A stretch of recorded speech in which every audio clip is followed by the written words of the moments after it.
যে সমস্ত ছাত্রছাত্রীরা নতুন জ্যোতিষশাস্ত্র শিখছেন তাদের উদ্দেশ্যে বলি, আপনারা যখন চার্ট বিচার করবেন, প্রেডিকশন করবেন, তখন রোগ জ্বালা সম্বন্ধে কোথায় হবে, কবে হবে, কিভাবে হবে, কোন জায়গাটা এফেক্ট করবে, শরীরের কোন জায়গাটা এফেক্ট করবে। যেমন আমি একটা উদাহরণ বলছি, ধরুন ক্যান্সার হবে। ক্যান্সারটা ব্রেন ক্যান্সার হবে, না ব্রেস্ট ক্যান্সার হবে, নাকি লিভার ক্যান্সার হবে, না প্রোস্টেটের ক্যান্সার হবে, মানে যা যা অঙ্গ প্রত্যঙ্গ আছে, সেই যে কোন জায়গাটা হবে কী করে বুঝবেন? সেই জন্য একটা অভিজ্ঞতা থাকা দরকার কালপুরুষের অঙ্গ বিভাজন সম্বন্ধে। ঠিক আছে, দেখুন এখানে থার্ড হাউসটা বলছি। থার্ড হাউস হচ্ছে মিথুনের ঘর। ছকটা এইভাবে এঁকেছি কেন, এই ঘরটাকে একটু বড় করে বার করার জন্য, আগেও বলেছি এখনও বলছি।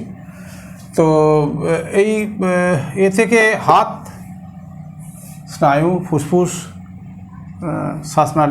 শ্বাসনালী আগেও বলেছি, এখনও বলছি। শ্বাসনালীটা এখান থেকে যে আসছে আপ টু সেকেন্ড হাউস থেকে থার্ড হাউস, ফোর্থ হাউস পর্যন্ত ঢুকে যাচ্ছে, সেটা পর। সেই জন্য সেকেন্ড হাউসেও শ্বাসনালী, থার্ড হাউসে শ্বাসনালী।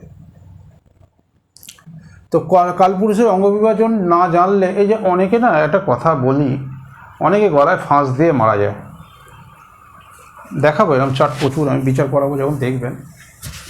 অনেকে গলায় দড়ি দিয়ে, মানে গলায় ফাঁস লাগিয়ে মৃত্যুবরণ করে বা মারা যান, সুইসাইড করেন।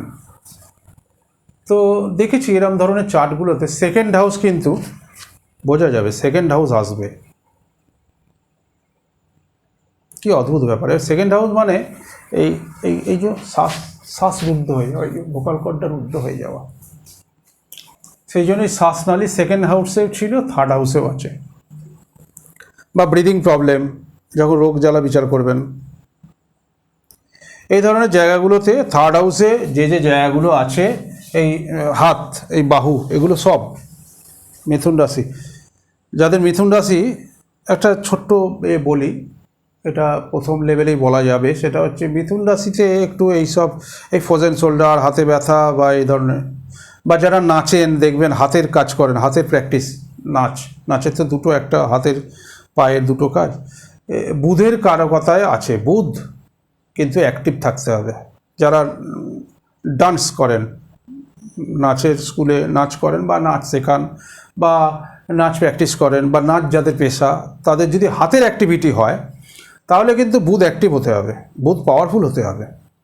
আর যাদের পায়ের কাজ, টকাটক দেখবেন, পা দিয়ে শিল্প, তো সেটা যারা যেভাবে পরিদর্শন করে, যাদের পাটা বেশি লাগে, স্যাটার্নের কাজ, স্যাটার্ন স্ট্রং হতে হবে, নাহলে কিন্তু তারা ফার্স্ট র্যাঙ্কে আসতে পারবে না। এগুলো সব আস্তে আস্তে শেখাবে। কথাটা উঠলো বলে একটু বলে ফেললাম। যাই হোক, এই মিথুন রাশি, এটা তো হাত, একদম পুরো হাত, তো এটা ড্যামেজ থাকলে,